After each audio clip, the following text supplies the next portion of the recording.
सभी को प्रेम से राधे राधे। आज भगवत पुराण का पार्ट 11 सुना रही हूँ। जरा ध्यान से सुने और अगर आपको सुनने में अच्छा लगता है तो ज़रूर लिख के बताएं कि मैं अच्छा सुना रही हूँ या नहीं।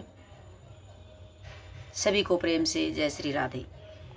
महात्मा सुखदेव जी से भागवत तत्व को सुनकर परीक्षित ने पुनः प्रश्न करते हुए कहा, मतलब दोबारा प्रश्न क्या, हे मुनीश्वर, भगवान अपनी माया से इस संसार सृष्टि रक्षा और संहार किस प्रकार करते हैं?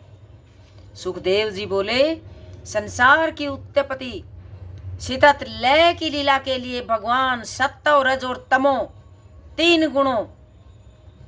तीन शक्तियों को स्वीकार कर ब्रह्मा विष्णु और महेश का रूप धारण करते हैं। ये श्री कृष्ण भगवान विष्णु ही हैं जिसने तीन रूप, ये तीनों कोई अलग नहीं हैं, ये एक ही हैं।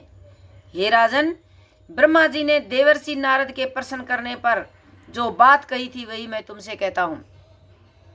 नारद जी ने पूछा, पिताजी, क्योंकि नारद जी ब्रह्मा के पुत्र थे, आप मुझे आत्म तत्व का साक्षात्कार कराने वाला ज्ञान दीजिए।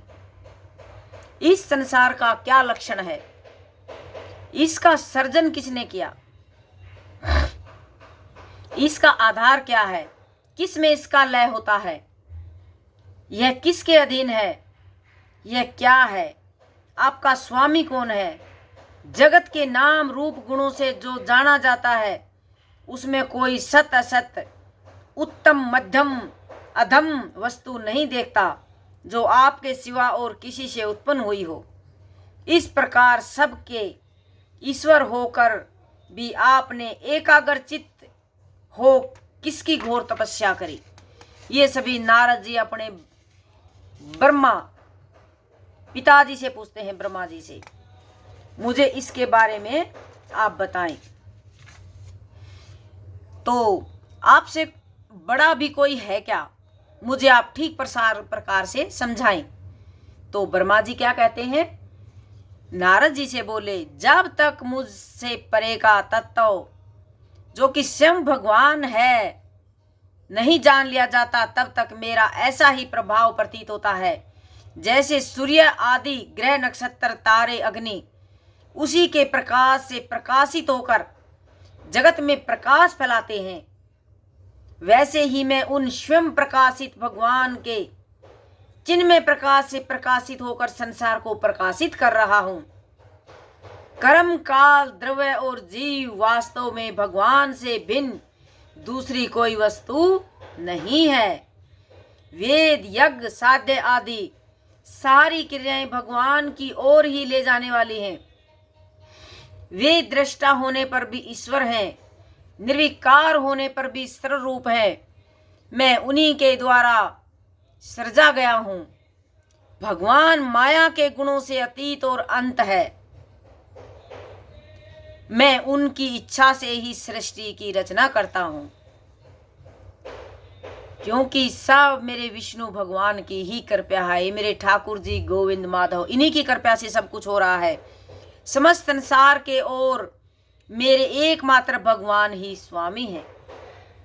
एको अहम बहुश्याम, अर्थात एक से अनेक होने की इच्छा होने पर भगवान ने जो कि काल रूप है अपनी शक्ति से तीन गुणों में क्षोभ कर दिया। कर्म ने मैं तत्व को जन्म दिया। रजोगुण और तमोगुण की वृद्धि होने से मैं तत्व को जो विकार हुआ उसे ज्ञान क्रिया और द्रव रूप तमह प्रधान विकार हुआ जो कि अहंकार कहलाया। उसके विकारिक तजस तामस तीन रूप हैं। ये ज्ञान शक्ति, क्रिया शक्ति, द्रव शक्ति प्रधान है। जब पांच महाभूतों के कारण रूप तामस अहंकार विकार हुआ तब उससे आकाश की उत्पत्ति हुई। आकाश की तन्मात्रा और गुण शब्द है और आकाश के विकार से वायु में भी विकार हुआ जिससे तेज बना। इसका प्रधान गुण रूप है। तेज के विकार से जल, जल के विकार से पृथ्वी, उत्पन्न हुई, जिनके गुण रस और गंध हैं। इस प्रकार शब्द, स्पर्श, रूप, स्पर्श, रस और गंध की उत्पत्ति हुई। वैकारिक अहंकार मन से इंद्रियां और इनके 10 अधिष्ठात्र देवता दिशा, वायु, सूर्य, वरुण, अश्विनी कुमार, अग्नि, इंद्र, विष्णु, मित्र, प्रजापति, ये सब उत्पन्न हुए।